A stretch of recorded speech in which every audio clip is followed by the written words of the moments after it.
Welcome to the Old Guy Bourbon Channel. Why do we call it that? Well, because I'm an old guy, and that's bourbon. And today we'll be reviewing Henry McKenna, single barrel, bottled in bond. So the way I happened across this bottle is I drove across town to one of our large liquor stores, fine wine and good spirit stores. And because they have an allocated shelf, and I wanted to see if the Larceny A125 was available yet, which it wasn't. I was also looking for the Elijah Craig B525 barrel proof. Didn't have it. And I was looking for the Wild Turkey, the new 8-year-old age stated, and they didn't have that either. But on the allocated shelf was this Henry McKenna single barrel bottled in bond, aged 10 years. So I thought, well, I haven't had this in years and years and years. And this was $70 here in Pennsylvania. And so that's what I paid, $70. I looked online, and Empire Wine had it for, I think, $58 or $59.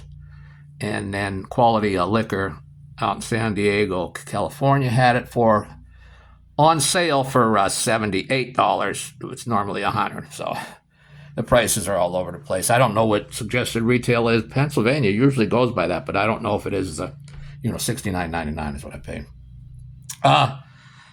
Now, years ago, this was available everywhere. Now it's allocated and hard to find. It's getting more available here in my area. But years and years ago, 8, 10 years ago, whatever it was, I used to get this for $30. $30. And the only differences that I'm aware of on this is they do a new label here. It used to be a screw cap, and now this has got a cork in it. So that's an upgrade. And then it didn't used to tell you when it was barreled or what the barrel number was. That I don't know if they upgraded that later. I think they did in like 2000, maybe 16 or something. They might have upgraded it, started adding it. But anyway, this one is barreled on 10/16/2014, and it's barrel number 18,365. Now the mash bill on this one, 78% corn, 10% rye, and 12% malted barley. Now what happened with this one is when it blew up is in 2018 at the San Francisco World Spirits Competition, which is like the big one. It won the gold medal for best single barrel bourbon. And it was up against some great single barrel bourbons, much more expensive. It was a $30 bourbon. Well, that's when it started to get, people just sucked these off, sucked them off the shelves, man. And then in 2019, at the same competition, they won best whiskey overall, which is incredible for a bourbon to do. And so then you just couldn't find it. And then it got allocated and everything. And of course, when they enter these competitions, a single barrel, I'm sure they cherry pick their very best barrel. So I mean, I always liked it at 30. I don't know how I'll like it at 70. But let's take a look at it. Color, I'd say it's a deep amber.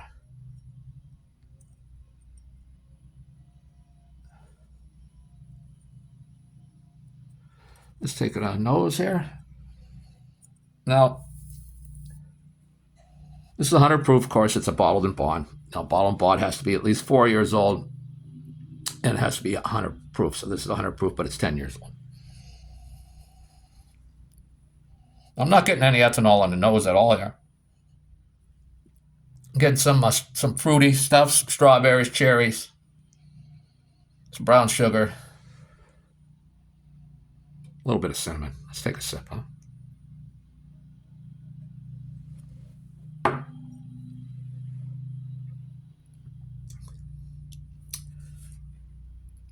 Now, the first sip of the day, I was going to get a little alcohol there. You're not acclimated to it, your mouth, taste buds or whatever. But not overly alcoholic or ethanol. On a palate, again, that fruit comes through it. Get some cherry. It's a little bit of sweetness there. Not overly sweet. There's a little sweetness there. And then, of course, you get some caramel, some cinnamon, and some peanut butter. So now, also, the thing with single barrels, you can get a good barrel, bad barrel, great barrel. Not picking up anything new on the nose here.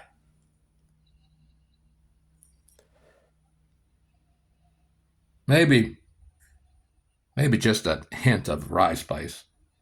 Let's take a second sip here.